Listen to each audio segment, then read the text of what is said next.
శ్రీగురుభ్యో నమః. హరి ఓం. జగతం పితరం వందే పార్వతీ పరమేశ్వరం. సర్వదం శ్రీ పార్వతీ పరమేశ్వరానుగ్రహగడాక్షబలసిత్యర్థం. మన యొక్క స్థితిగతులు కానీ, మనకు జరిగేటువంటి ప్రమాదాలు కానీ, మనకి కాలం కలిసి రావడం కానీ, లేదా ఇతరుల యొక్క ఇబ్బందుల వల్ల కానీ, మనం ఆర్థికంగా కృంగి కృషించడానికి కానీ, మన యొక్క ఆలోచన తప్పు మార్గాల్లోకి నడవడం కానీ, ఏదన్నా ఒక స్థలం మీద ఆశ కొద్దీ ధనాన్ని మనం పెట్టినట్లయితే కనుక దాని నుంచి అనేకమైన విపత్తులు మనం గురవుతూ ఉంటాం.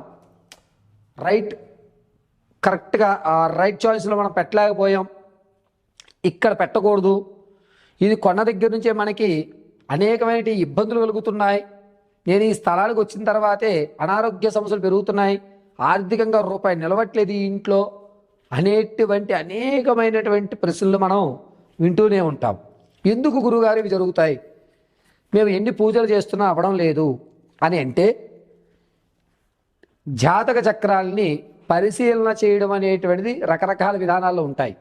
కొంతమంది అంశ చక్రంలో, కొంతమంది ఆరూఢ చక్రంలో, మరికొంతమంది నవాంశ చక్రంలో, మరికొంతమంది దశాంశ చక్రంలో జాతకాల్ని పరిశీలన చేస్తూ ఉంటారు.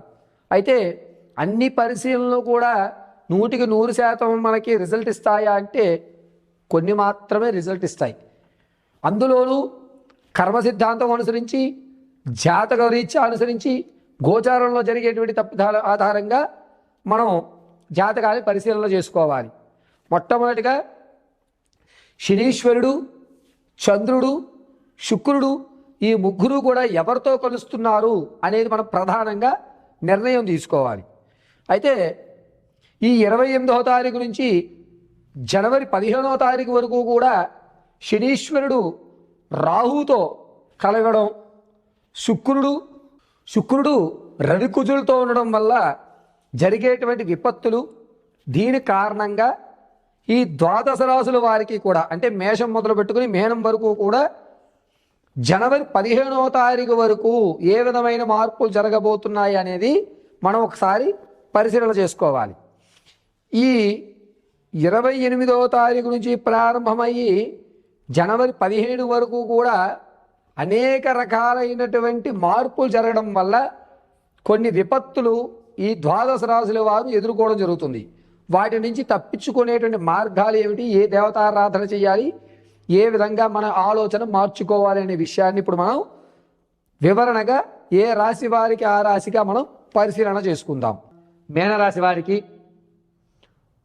శని రాహు కలయిక ఉండడం వల్ల ఆర్థికమైనటువంటి ఇబ్బందులు కలుగుతున్నాయి. తీసుకున్నటువంటి అప్పు తీర్చే మార్గాలు కనిపించేటువంటి అవస్థ ఎక్కడా కనిపించడం లేదు.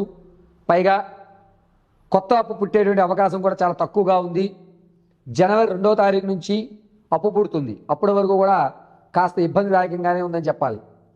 మీనరాశిలో వారు శుక్రుడు, రవి, కుజుడు కలయిక ఉండడం వల్ల మీ మాట జనాల్లో కొద్దిగా తగ్గి, వీడిని నమ్మడం అనవసరం అనేటువంటి ధోరణిలోకి రావడం, మీ ముఖవచ్చస్సు కొంచెం తగ్గడం, ఆలోచన ధోరణి పూర్తిగా మారుతుంది, నెగిటివ్ వైబ్రేషన్స్ ఎక్కువ అవుతున్నాయి. ఏ దాన్ని అన్నా సరే ముందు నెగిటివ్ ఆలోచించి తర్వాత పాజిటివ్ ఆలోచించడం జరుగుతూ ఉంటుంది. మీనరాశి వారు మీ యొక్క స్థితిగతులు అనేటువంటివి కొంచెం మారడానికి గాను మీరు వేరే వేరే ప్రాంతాల్లో కొన్ని రోజులు గడిపోద్దామని పుణ్యక్షేత్రాలకి ఎక్కువ ప్రాధాన్యత ఇస్తూ ఉంటారు. అయినా ఎటువంటి ఫలితము లభించదు. కుజుడు, రవి, శుక్ర స్థానాలు ఏకత్వంలో ఉండడం వల్ల మీరు వెళ్ళే పుణ్యక్షేత్రంలో కొత్త కొత్త పరిచయాలు ఏర్పడతాయేమో కానీ దానివల్ల మనకి కలిసి వచ్చేటువంటి అవకాశం ఉండదు. ఏదో చేశామంటే చేశామన్నట్టుగా పూజలు నిర్వహిస్తారు తప్ప భక్తి శ్రద్ధలతో పూజ చేసే అవకాశం లేదు. డిసెంబర్ 11వ తారీఖు నుంచి 24వ తారీఖు మధ్య వ్యవధిలో మీరు ఆర్థికంగా దిగజారేటువంటి వ్యవస్థ ఏర్పడుతోంది.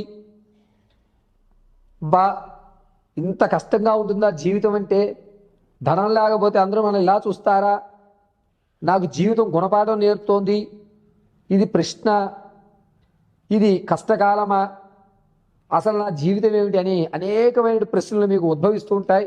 సమాధానాలు దొరికేటువంటి అవకాశం ఎక్కడ లభించదు. జనవరి 4వ తారీఖు నుంచి 11వ తారీఖు మధ్యలో కొత్త పరిచయం ఏర్పడడం, దీనివల్ల మీరు అనుకున్నటువంటి స్థాయిలో మీరు ఉండడం జరుగుతుంది.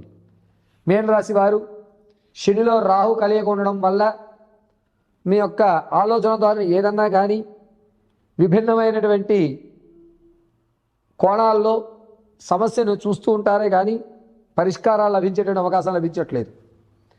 కొత్త స్నేహితుల వల్ల కలిసి రాకపోగా పాత బంధాలనే మళ్ళా పునరుద్ధరీకరిద్దామా అనేటువంటి ప్రశ్న వస్తుంది. కానీ పాత బంధాలను ఇప్పటికీ కూడా మీరు పునరుద్ధీకరించలేరు. జనవరి 4వ తారీఖు తదనంతరం నుంచి మీ ఆలోచన ధోరణి మారుతుంది. మీనరాశి వారు కుదిరితే సముద్ర స్నానం చేయడానికి చూడండి.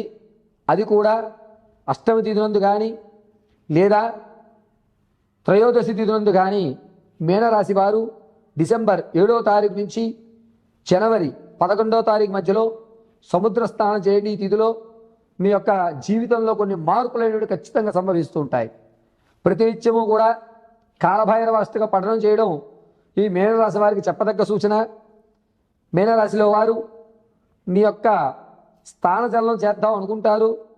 వద్దులే, ఇక్కడ ఉన్నది అక్కడ ఉన్నది ఒకటే, ఎంత మనం మారినా కూడా మార్పేం జరగదులే అని మీలో మీరు సర్దుకుని జనవరి 8వ తారీఖు వరకు కూడా స్థలాన్ని కానీ మీరున్నటువంటి ఇళ్ళలు కానీ మార్చేయడానికి అవకాశం కనిపించడం లేదు.